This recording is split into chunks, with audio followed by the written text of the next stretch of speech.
Shock लागून एकाचा मृत्यू झाल्याची घटना समोर आली आहे. अकोला जिल्ह्यातील मळसूर गावात ही दुःखद घटना घडली आहे. कूलर चालू करत असताना कूलरला स्पर्श झाल्यानं युवकाला जोरदार विजेचा शॉक लागला. त्यात त्याचा मृत्यू झाला. नितीन गजानन वानखेडे असं मृतकाचं नाव आहे. यापूर्वी कूलरच्या शॉकमुळे अकोला येथे 7 वर्षीय चिमुकलीसह एका पोलिसाचा मृत्यू झाला. आता पुन्हा एका 38 वर्षीय नितीन गजानन वानखेडे याचा मृत्यू झाला.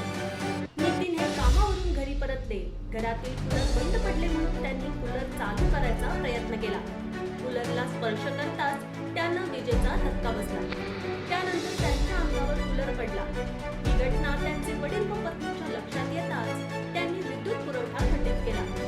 ग्रामस्थांच्या मदतीने त्यांना उपचारार्थ अकोला येथे नेण्यात आलं. तिथे पोहोचण्यापूर्वीच वाटेतच त्यांचा दुर्दैवी मृत्यू झाला होता. त्यांच्या पश्चात आई वडील, पत्नी व 2 लहान